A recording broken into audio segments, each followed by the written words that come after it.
What's going on, guys? Welcome to the Too Much Test Podcast, episode 36. I'm here as always with Sam Stolt. We are fired up today. We have a really cool episode. Sam's got a really cool study about a really cool supplement that is it's like random stuff you wouldn't even think of, but it does a lot of crazy stuff. You can find links to everything that we're associated with, all our social medias, affiliate stuff down in the description. You cannot find my YouTube because I've been banned from YouTube. That's kind of, I guess, a badge of honor these days. But anyway, Sam, how's it going, bud?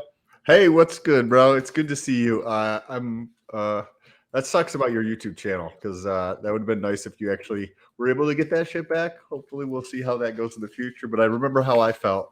Like I was getting all this momentum. I was putting out a shitload of videos, and then YouTube's like, "Bye, bitch," and takes the shit away, And there's nothing you can do. And tell it, like, why don't you share real quick the story portion of it? Like, they gave you multiple different answers on why your channel is actually being banned. Yeah, so it was crazy. So, I just started going live by myself on Fridays, and we were doing it live for the podcast. And it was the first day I tried your pre-workout, and I was sitting on the Smith machine, and I done one set of shoulder press, and I'm looking at my phone, and I click on YouTube and the analytics shit, and it's like, tap to retry, try restarting your phone, action cannot be completed. And I was like, fuck. But yeah, I've got three different reasons. I don't want to get too far into it, but essentially I got an initial reason as to why I was banned. Then I got the appeal denied. They told me another reason.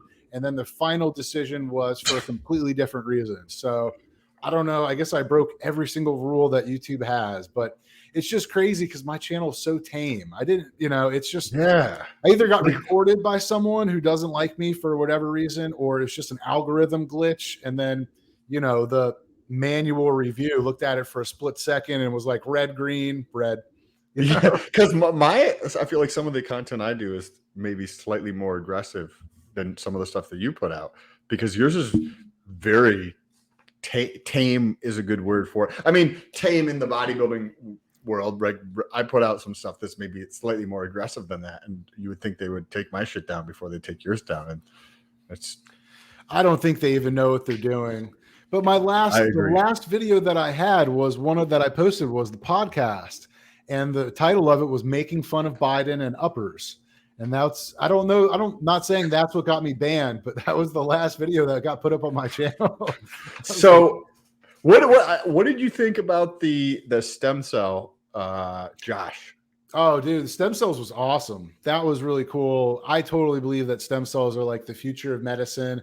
I got a copy of that book, bought it off Amazon. I even bought Sam a copy, and it was really cool. It's like the guy that wrote the book started off trying to treat cancer with like vitamins, high dose vitamin C, which I've heard before. Interesting. And anyway, they're taking stem cells. They're like extracting your natural blood or stem cells. They're taking pieces of the tumor. They're like training the stem cells to figure out, to find that cancer. And then it runs and tells the rest of the body that this cancer is here. Here's a copy of it. And then it triggers the body to come start attacking it. Wow. This is all in the stem cell book. I haven't started that one. Yeah. Yeah. Oh, that's super interesting. Yeah. So apparently there's cells, right? I can't remember what they're called, like deandrase or diodes. I don't know. Anyway, but they are like the first one at the site of like a tumor or something, like a foreign body, right? And they'll attack a little bit of it, and they'll like hold on to a part of it, right? And then once they do that, then they morph, they start to grow into like what looks kind of like a COVID cell, where it starts to get some like tentacles and stuff. And then once it does that and it becomes mature, it goes around the body, and it tells the rest of the body, hey, here's the tumor. This is what you're looking for. Go fuck it up. But what they found is in a lot of people that don't have a very strong immune system is that these cells, they get the little cancer there, but they never fully mature and go around and tell the rest of the body what to attack and that they need to attack. So what they did is they would take out these immature cells. They would take the part of the person's cancer. They would let these cells figure out that it's the enemy. Then they would do some shit to mature them, put them back in the body, and now they're all floating around the body with directions on what to target and tells the rest of the body to attack it.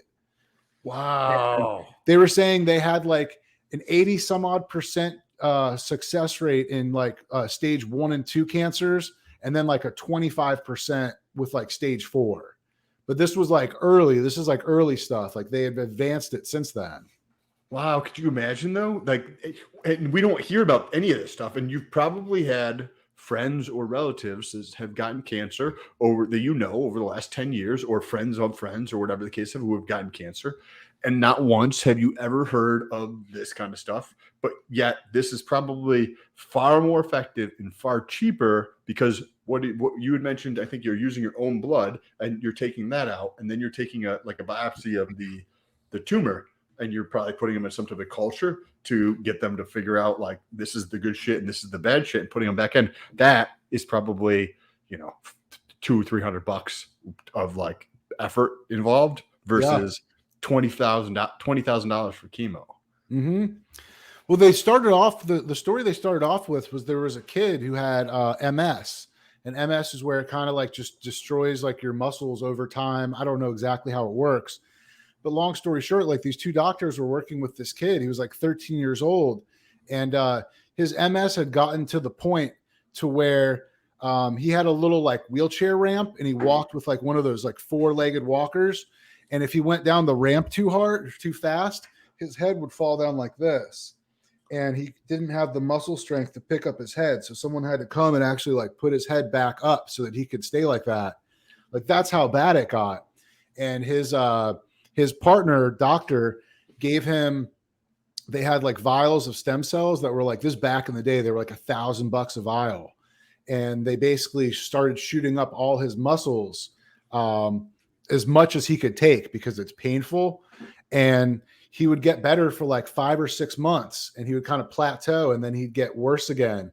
And then they'd come back and do more, and he would get a little bit better and plateau a little bit. And eventually the family moved out to like Costa Rica, because that's where they were doing this treatment. And like the kid got better over time. I don't remember all of it, but he went from like having like zero hope to where he's dying to where he's like 30 and he's like somewhat okay now. Wow, bro. That's super exciting though. I know.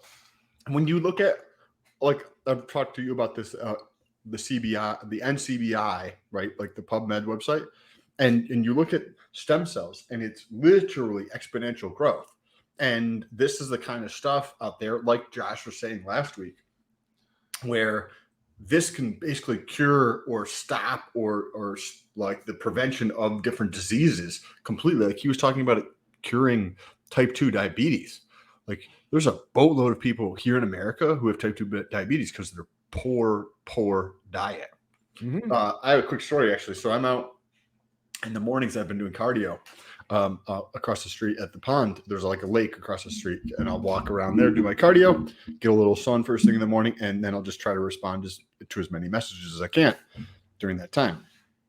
And so I'm walking around there, and this dude comes over and starts talking to me. And I was like, cool, it's fine. And he starts telling me how he's switched to a plant-based diet, right? He's in like decent shape, but he tells me how he's switched to a plant-based diet. And then I was like, oh, that's cool, man. Hey, I'm glad if that's working for you. That's amazing.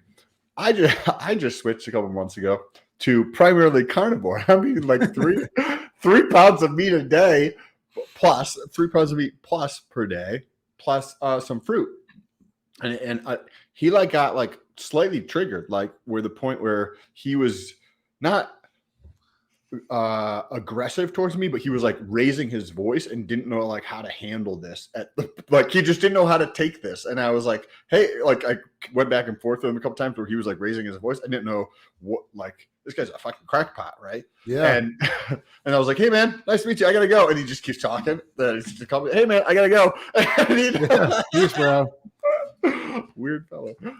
That's weird. I mean, like what would make him choose? Like, I don't know. Like, I mean, I get it. I can see why people are like, oh, well, vegetables are good for you and fruit's good for you. So if I just eat that, but I was listening to Joe Rogan, and there was, I don't know, a husband and wife couple or whatever that kind of like did primarily carnivore diet because they both had some type of autoimmune disease.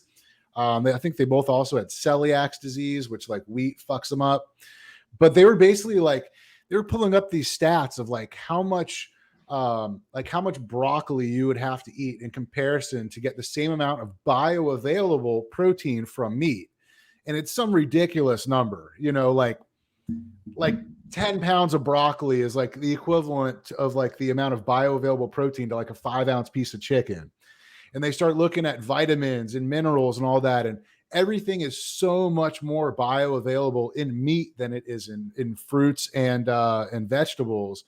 And I mean, it makes sense, you know, like so we're he's like trying to get, and he's like, hey, I'm just trying to give you advice. And like, I didn't think of this at the time, but I would have been like, oh, great, fantastic. Please tell me more unsolicited advice. Like, we need more of that in fucking America, bro.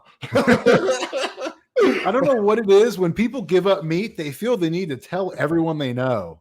Like that whole vegan thing, like, oh, I'm eating vegan cookies. Like, good for you. I don't give a fuck. and then to test him, and I was like, oh, cool, man. Hey, that's awesome. If it's working for you, like this is the best I've felt in fucking years. Do you know what anti-nutrients are? And no fucking clue what anti-nutrients were. So I kind of like mentally wrote him off at that point, because if you're like so gung-ho about this thing and you're trying to use vernacular that you don't even necessarily know what it means, just like prop up your ego, then, and you don't know what anti-nutrients are, and anti-nutrients are like fucking full in vegetables, like you should probably learn what anti-nutrients are before you try to get other people to do whatever it is that you're doing. And at that point, I like wrote him off mentally. Pulse Chain Maxi actually had an interesting comment here too. Yeah, people forget about fat soluble vitamins. Yeah, 100%. I had some raw honey and raw liver earlier today. Are you going to do that sometime? Talking to me? Yeah, you should do that next week. Wait. Raw liver and honey? Yeah, you should do it on the video. Like have it when we're doing this live. I don't see a lot of upside here. There's the water soluble vitamins in liver is like one of the most nutritionally dense pieces of meat out there. Yeah, it's like the actual superfood. And what? So if you cook it, it loses a certain amount of nutrients and all that. Yeah. So I could eat twice as much cooked or half raw. Yeah, basically.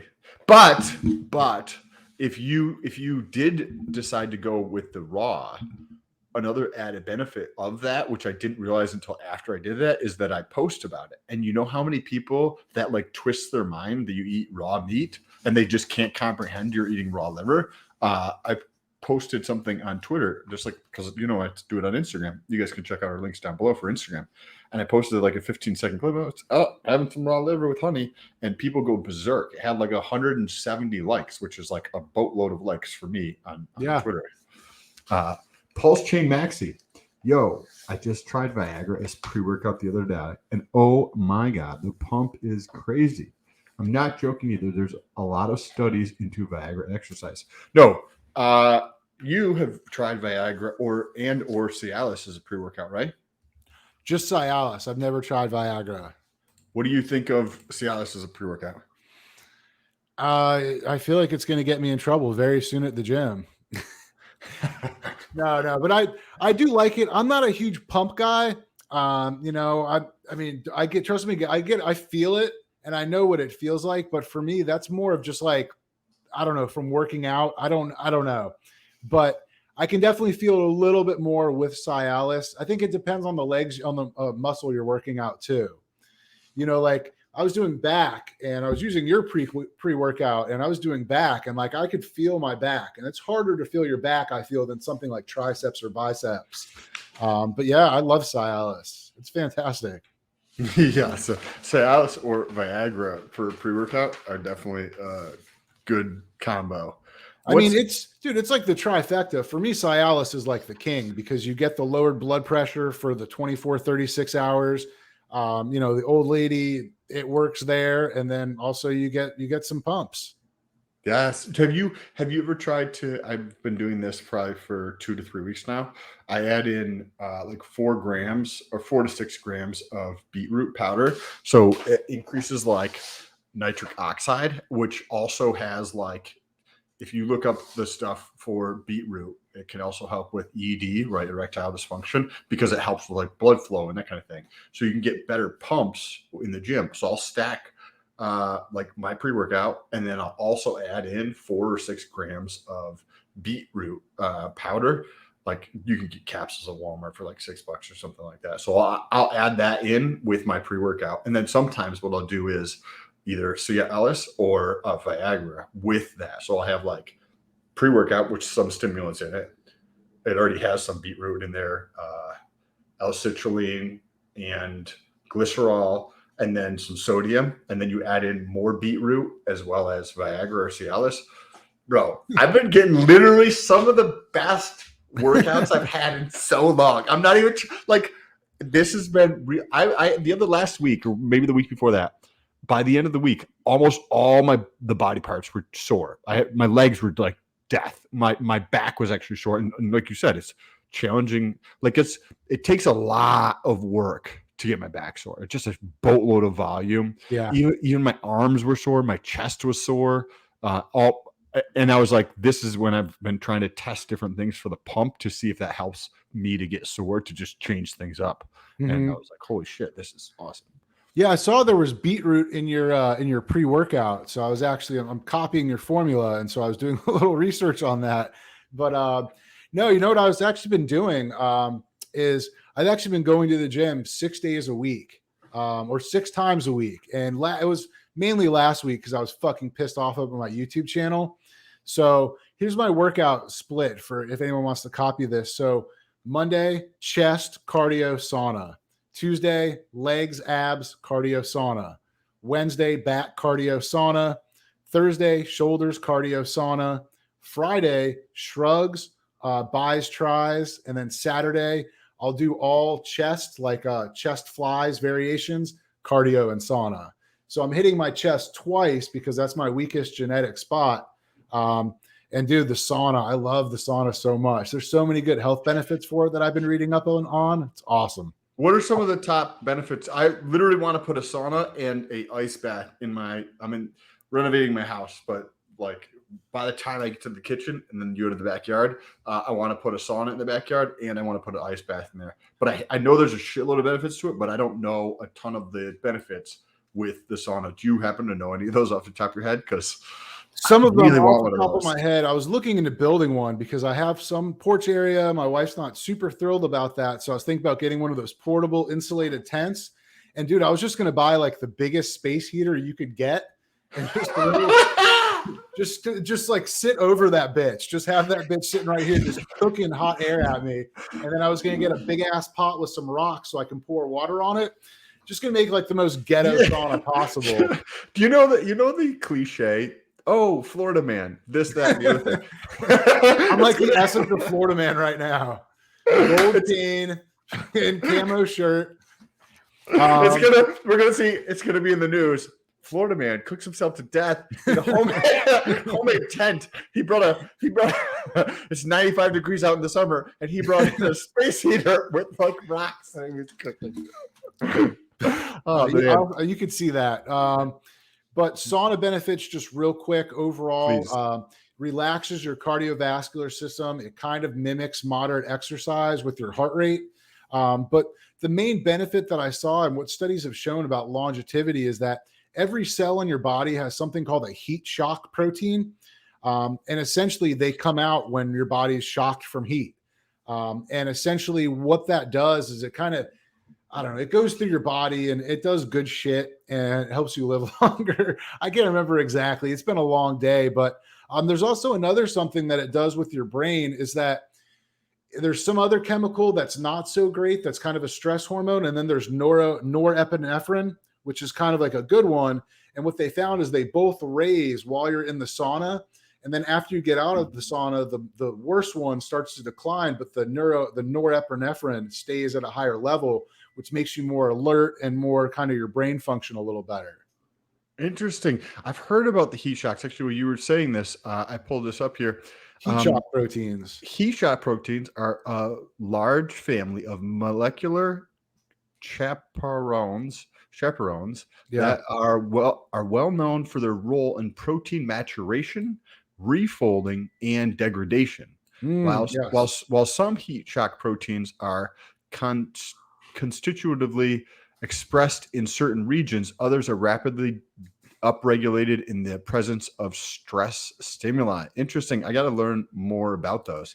Yeah, it helps like proteins like fold properly. Like if the proteins are all whack, then they like die off and they cause like toxins, where if they're folded properly, they become what they're supposed to. So there's something to it. I watched some videos on YouTube. Well, I wonder if like it, because right, it does help. Doesn't it increase your metabolic rate during a short window too, or something at a certain temperature?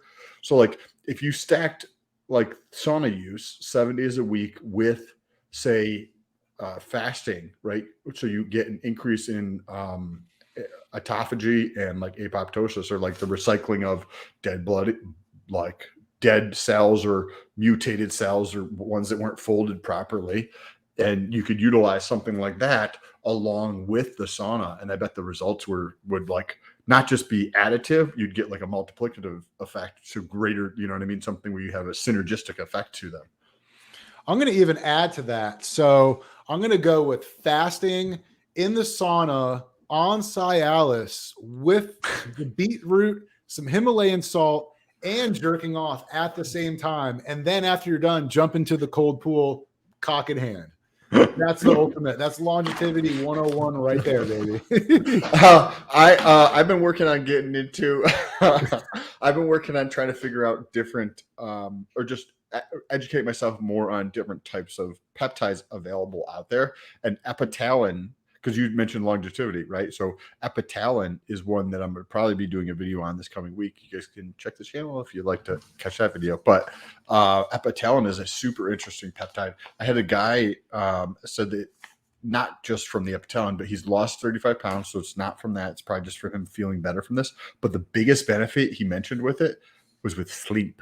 So I've never heard this related to sleep. I've heard it related to longevity, and I haven't done any fucking amount of research on it. But I was like, this is piqued my interest because my sleep is something I would like to. That's the area that I would like to improve on. Like I don't feel like I feel like there's a big opportunity for me, like biohacking, like improving in my sleep category. Every single night I wake up, when you roll over in your bed, are you awake or are you not awake? It's a great question. In the mornings, I'm definitely awake.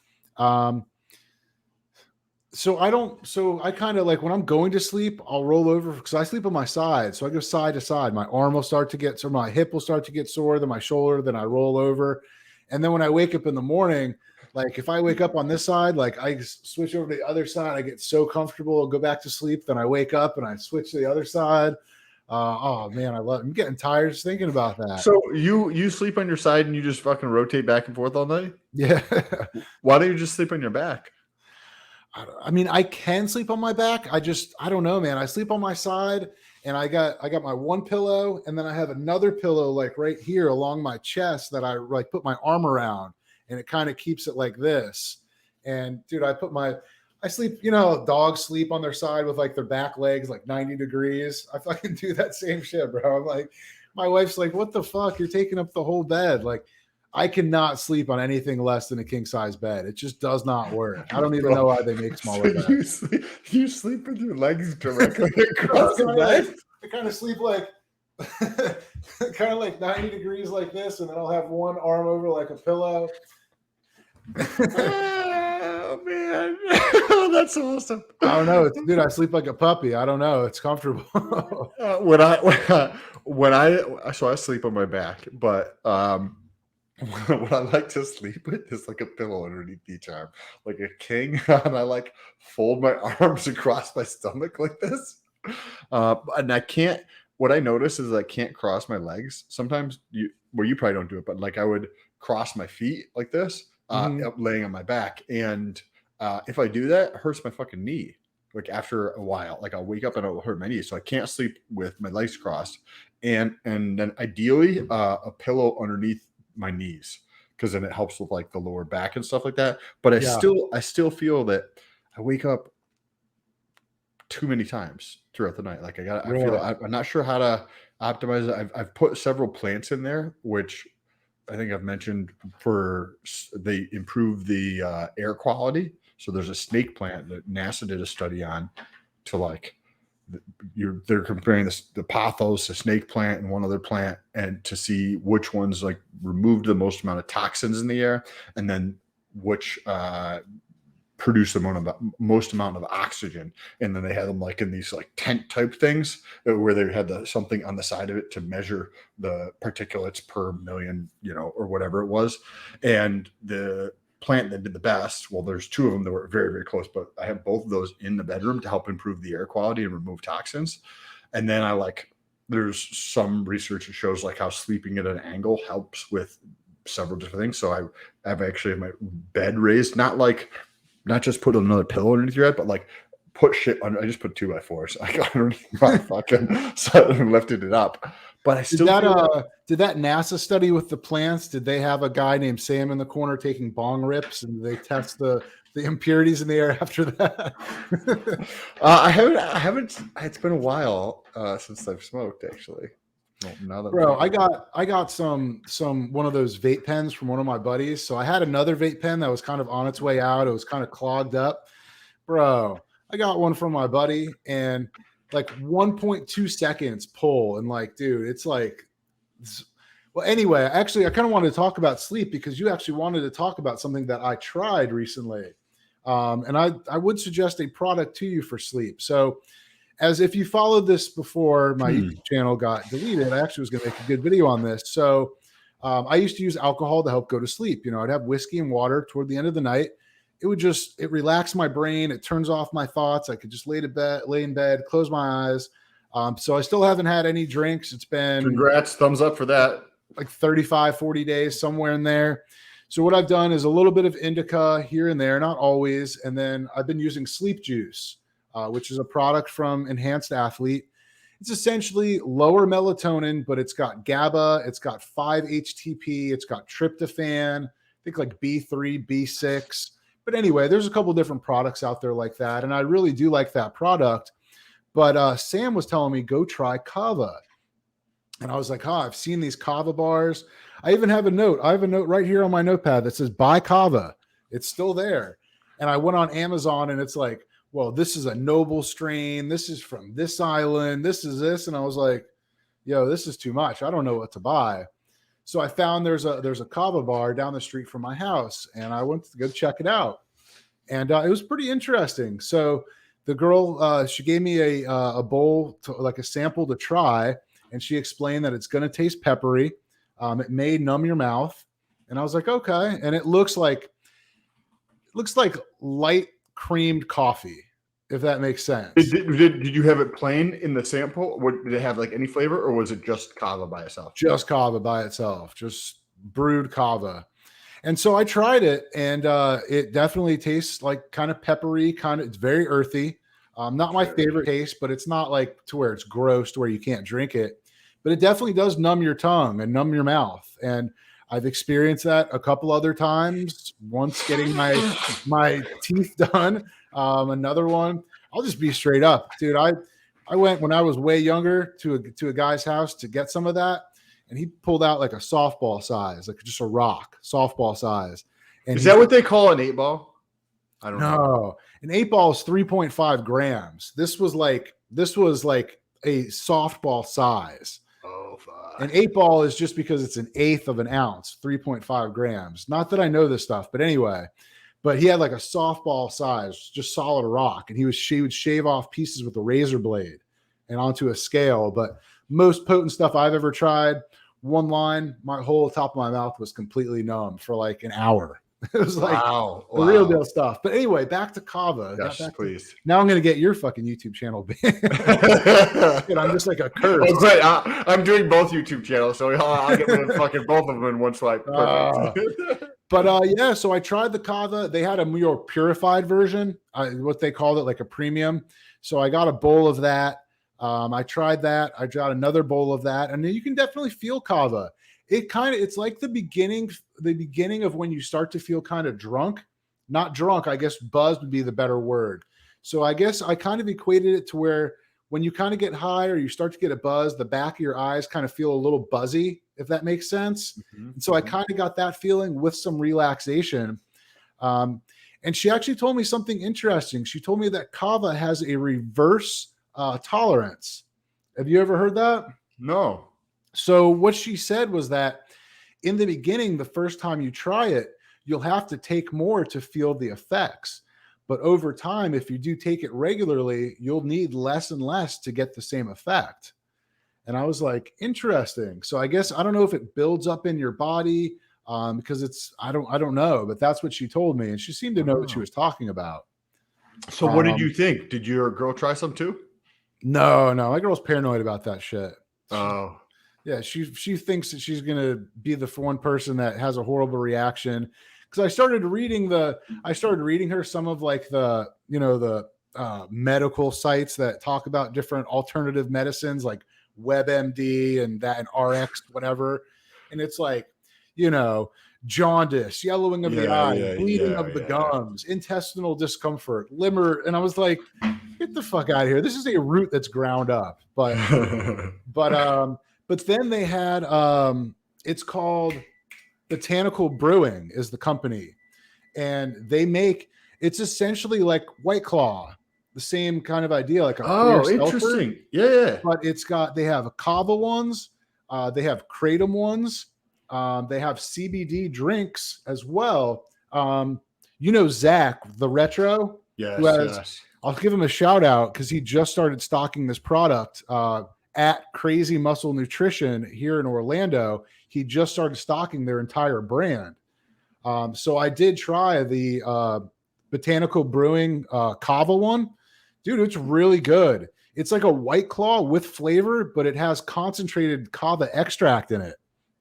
Wow, then there's no alcohol. No, there's no alcohol in any of that stuff. Wow, that's super interesting. And it was like a carbonated seltzer water, but instead of it just being seltzer water, it actually had kava extract in there. So you don't taste like the super, super earthy type of like herbness. No, dude, this stuff tasted good. It tasted good. It was like an orange creamsicle flavor. It tasted really good. Like I enjoyed it. It tastes better than White Claw to me. So I would drink these at parties. This place also had Kratom, which I know you're more familiar with. Yeah. I was telling her that you have Kratom in one of your pre-workouts or one of your products, and I told her it was the white one, and she's like, oh, that makes sense. That's more of the upper one. And then I think the red is more of the calming one. Yep. And it was interesting. Kava is somehow related in the pepper family, and then Kratom is related or somehow in the coffee family. Which is interesting. Very interesting. And so what was your overall take? Did you enjoy the kava? Are you going to actually go through and follow your notes and buy something? I am. I like the kava. I wanted it to be more though. I wanted it to be stronger. Like I wanted it to be like where I'm getting like my 5th kava and I'm like, damn, I'm fucking tired as shit. I am out of it. I want to go to sleep. But it's not like that. Well, I think a really good like I keep notes in like Google Keep of when I'm like, oh, I want to try this stack at some point. But kava before bed with kenna, which is also a plant out of South Africa that works similar to, it starts the chemical, or one of the compounds in it starts with a T. Hey, Monica, that is similar to an SSRI in its effect. So it increases serotonin or something like this. And so you take kava, kratom, kenna, and CBD all together right before bed. I don't know. I feel like you can get the effects from that and maybe use the red strand for the kratom or something like that. You could also add in like lemon balm or melatonin into there because I'm like, that's one area where I'd like to sleep. Maybe I just need a new bed, in all honesty. Maybe I need a new mattress. That might be really helpful. So are you going to try more of it and get like a big amount of it and see what you think? And then we're going to talk about the spinach.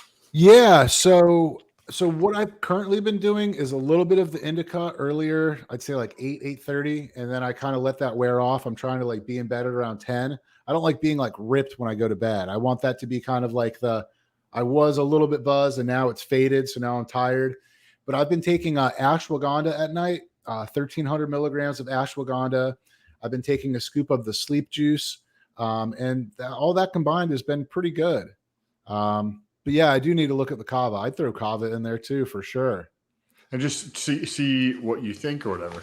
Like I was thinking about talking about we were stacking things. Actually, let's answer a couple of these comments here. I want to ask, yeah, this Andre Bettison's asked this for a while.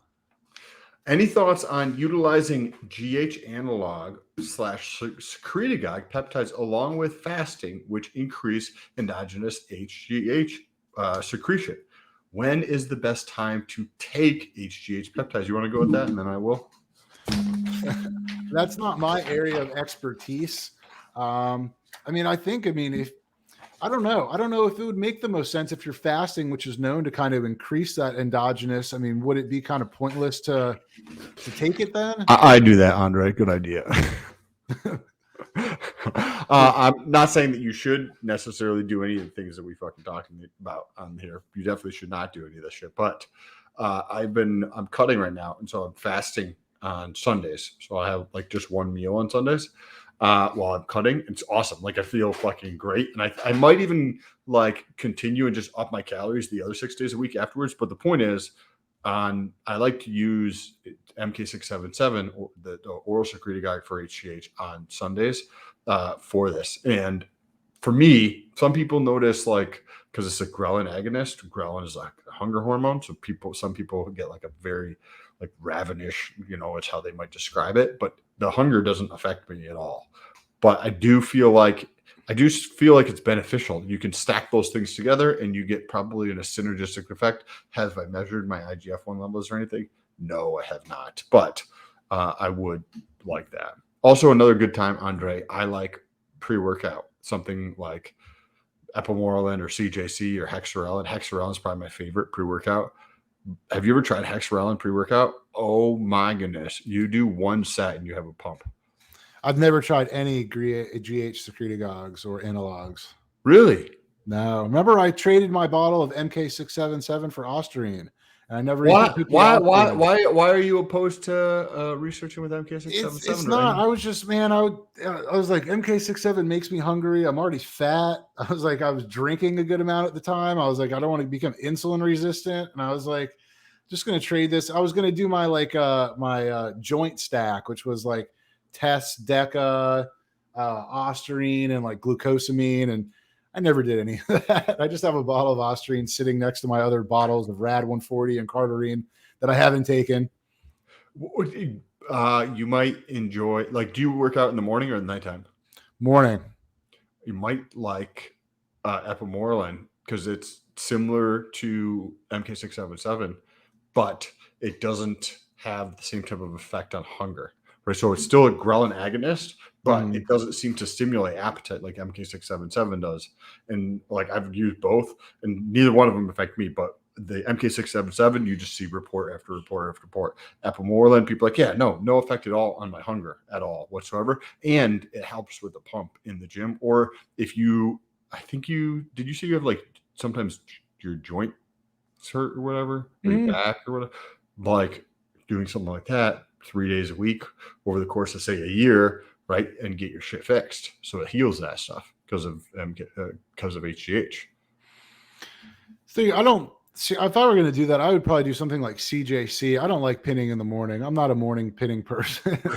I'm pre-workout. I just literally pre-workout, brush teeth, out the door, go into the gym. I'm not pinning in the morning. Fuck that. Yeah, it is a pain That's just me.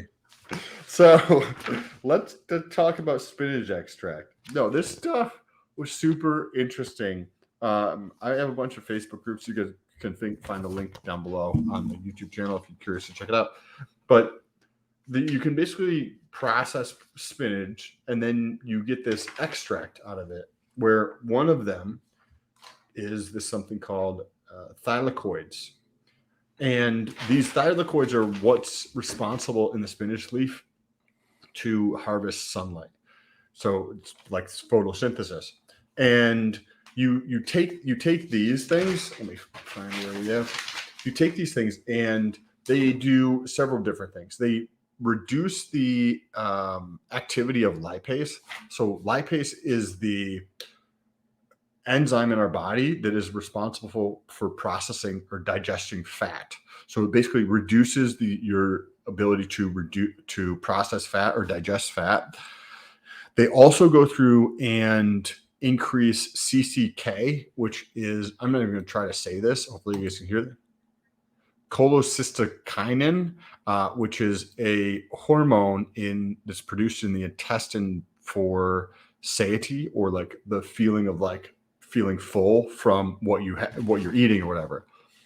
And there's two more things that it actually has effect on. And I'm going to read this from this paper. So, which increases the levels of appetite reducing hormones like GLP-1, glucagon-like peptide 1. It also reduces levels of ghrelin, right? So ghrelin is the hunger hormone. So if you have, when you look at this from a holistic point of view, right, you have lipase reducing, and there's lipase inhibiting drugs out there, but then they cause like side effects, right? So this is like, you can take this with a meal, which I pulled up a study on this in women where they showed it to be beneficial. But you have this extract reduces the lipase enzyme. It goes through and reduces, increases levels of the GLP-1, so that's appetite suppressant. Also reduces levels of ghrelin, right, your hunger hormone, and increases levels of CCK, which is the, can you hear this? Yeah. Cholecystokinin. Did you hear that? Or no? Oh, well, there's cholecystokinin. I had it played in the background just so I could hear what it says. You have all four of these stacked together. Like, this could be something like berberine adding to the meals, because I'm still early in the research on it, but it seems to actually lower blood sugar levels and increase insulin sensitivity on this as well. So think about taking something like 5 grams of this with your meal, right? If you were like, okay, I'm going to go through and cut. And what is the biggest problem when people want to drop body fat? What they shove in their fucking mouth, right? That's it. There's not like, oh, what's this little trick there? What exercise in? No. Just stop putting fucking food in your mouth. Yeah. I on a tangent, but related to this, I signed for the refinance on my property last night, and the lady who was over here for the notary, she comes through and she's telling me how her daughter's really fat, and she's like, her daughter's and everything, and she just can't lose weight. She'll just eat sales all day. And I was like, lady, your fucking daughter's eating too many calories. It doesn't matter if she's got some thyroid issue or something else. If you reduce your caloric intake, you will lose. There was a dude, they did one of those case studies, or like a case synopsis, where this dude was like 450 pounds and he didn't eat for like 300 days or something like this. 300 days he didn't eat because he's got so much fucking extra energy on his body. He's fine. He was drinking water and stuff like that, but he was perfectly fine. So this study from 2013 in women on this, 20 moderately overweight female subjects received this thylakoids, and in their blood sample, the study therefore suggests that dietary addition of thylakoids could aid to reduce food intake and prevent compensatory eating later in the day. Like, why is this like the first time I'm hearing about this? Think about stacking this with something like semaglutide, right? It's already, and then because this is something that's like just natural, it's going to reduce your appetite and everything. Either stacking this multiple times a day because it is temporary, or using a much lower dose of semaglutide, right? The GLP-1 agonist that's going to reduce your appetite. So instead of taking whatever is like a typical amount for researchers of a semaglutide, you could drop that down substantially and then just add 5 grams of this in to every single meal, or 7 grams or 12 or whatever the appropriate dose is on that. I find that interesting. I mean, it's, again, another natural extract or natural something that no one can really make any money on, but it seems to have good benefits. But you sure as shit are not going to have a doctor talking to someone with diabetes and be like, yo, this spinach extract, you should check this out. They're going to be like, yo, we've got Ozempic, that's $1,300 a month. We've got some other GLP-1 agonists. Those are like $700 a month. It's crazy. You know, what's random is I don't want to get off topic, but dude, I remember I told you my appetite's been crazy since I kind of slowed down on drinking. Dude, I think it's the berberine because it hasn't changed. So I'll give you just a kind of an idea of what I eat. So I wake up, pre-workout, go to the gym, get home, protein shake with creatine, inositol, a scoop of that PB Fit. And then, dude, and then I'm like, then I have a protein bar, one of those Metrex 100, the big ones with berberine. And then, dude, and then I'll have like a handful of peanuts throughout the, the rest. Then I'll have some pork rinds. And then I've been doing pre-made meals with chicken thigh, rice, and vegetables. But dude, I just can't stop eating throughout the fucking day. I just discovered Halo Top. Oh my god, those things are delicious. What about doubling the amount of chicken thighs? It's not a bad idea. It's just like I feel like when I eat that, I need the carbs. Like I feel like missing out on. Try it though. Well, dude, before this, I was doing bowls of lean ground beef with broccoli with a little bit of sugar-free stir fry and some Parmesan cheese. And dude, I eat a whole bowl of that shit and I feel full, but I'm not satisfied. I need the carbs and I don't know what it is. I don't know if it's the berberine or just a fat fuck. No. Well, have you seen that like carbs or like sugar more specifically has the similar effect? I'm sure you know this to like cocaine. And so there's an addiction there, right? That needs to be broken.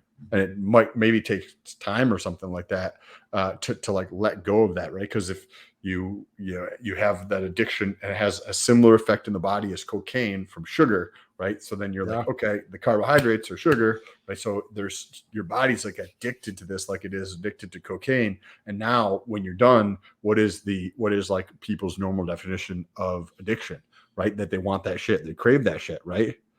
So I bet if you try, I mean, what if you just double the amount of chicken and try it for like a week or something and see what you think?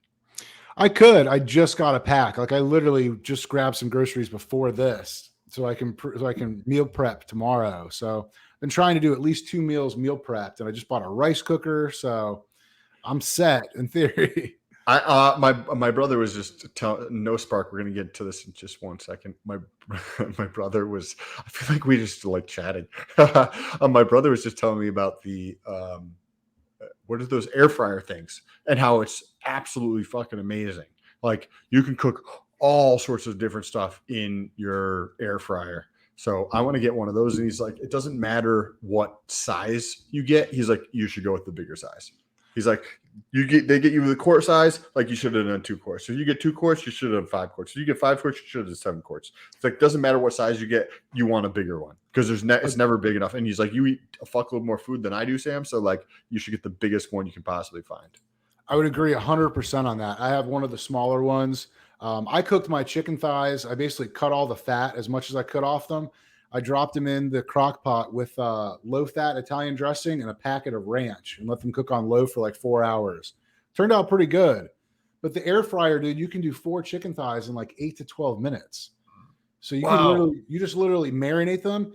And in the YouTube video I was watching, this guy had a big one where he could put 4 full chicken thighs. Mine would do like maybe 3 with like a couple of them on the side like this looking funky. But they are really good. They're really good. You'll probably start another channel of just air frying because you'll love it. Sam's peptides and freaking air fry cooking.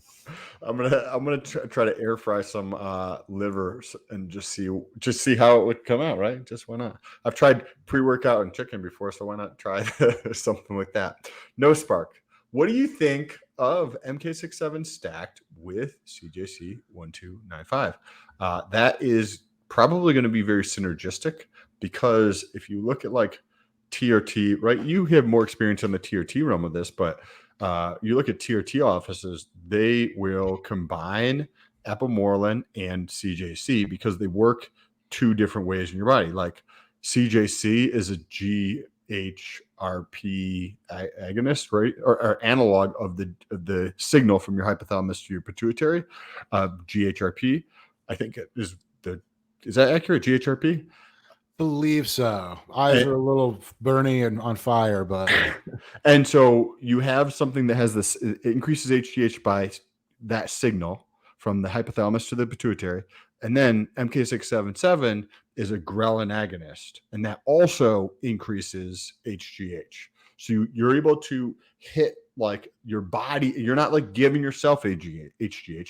You're telling your body to produce more HGH. So there's a difference between those and like exogenous testosterone, exogenous HGH or whatever.